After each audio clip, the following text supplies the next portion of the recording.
जी, ये राजीव जी, ये हास्यास्पद है। मैं इसको इस तरह से कहूँगी क्योंकि आप ये देखिए कि मायावती पूरे इलेक्शन में थी ही कहाँ? कितनी रैलियाँ मायावती ने की हैं? आप अगर उँगलियों पे गिनेंगे तो शायद 15 से 20 रैलियाँ मैक्सिमम उन्होंने की हैं।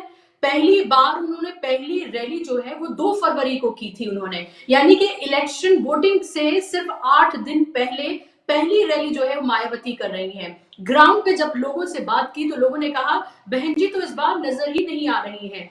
तो क्या ये माना जाए, मायावती ये मान रही है कि एक तरह से मुसलमान जो है या मुसलमान वोटर जो है वो उनकी जेब में रखे हुए हैं कि वो कुछ करेंगी, नहीं करेंगी, लेकिन फिर भी वो वोट उन्हें देंगी क्योंकि उन्होंने एहसान कर दिया कि कैंडिडेट से पैसे लेकर उनको टिकट दे दिया। तो अब ऐसे में मुसलमानों की ज़िम्मेदारी ये बन जाती है कि वो मायावती को वोट करें ही करें।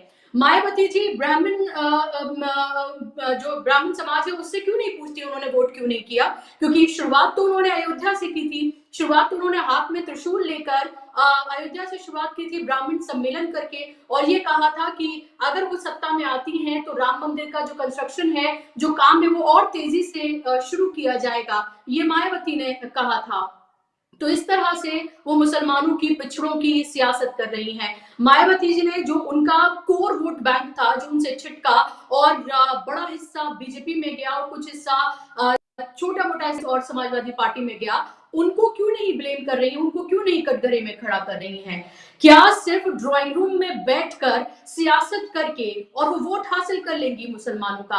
आप ये बताइए कि सीएनआरसी प्रोटेस्ट हुआ, कहाँ थी मायावती? जब मुसलमानों पर जुल्म हो रहे थे, कहाँ थी मायावती? जब युवाओं को जेल भेजा जा रहा था, तब कहाँ थी मायावती? जब यूनिवर्सिटीज में जो छात्र हैं उन पर डंडे बरसाए जा रहे थे सिर्फ इसलिए कि वो आंदोलन कर रहे हैं, तब कहाँ थी मायावती? जब मॉब लिंचिंग के नाम पर मुसलमान मारे जा रहे थे, तब कहाँ थी मायावती? जब लगातार जो एक कम्युनल हेट पॉलिटिक्स है, जब उसमें खास तबके को टारगेट किया जा रहा था, तब कहाँ थी मायावती?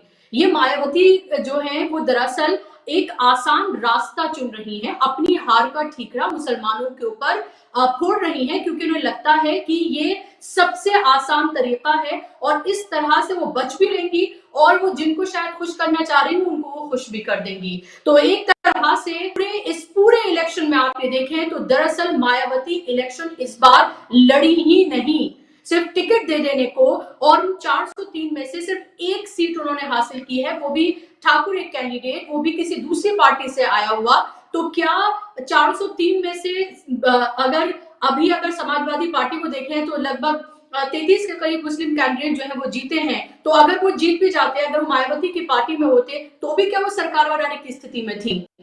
तो ये एक तरह से अपनी नाकामी जो है उसका ठीकरा, जो वो इलेक्शन नहीं लड़ी, जो वो दरअसल जिस तरह से उन्होंने टिकट के बंटवारे किए, जिस तरह की उन्होंने सियासत की, उस सबको एक तरह से मुसलमान वोटर्स के ऊपर ये फोड़ रही हैं और मुसलमान वोटर्स जो हैं वो किसी की जागीर नहीं है, चाहे वो समाजवादी पार्टी हो या फिर बीएसपी हो या कोई और पार्टी हो। वोटर उसी के साथ जाता है जहां उसे लगता है वो मजबूती से लड़ाई लड़ रहा है और इस बार जब आप लड़ाई में थी ही नहीं तो आपको वोट मिलता कैसे?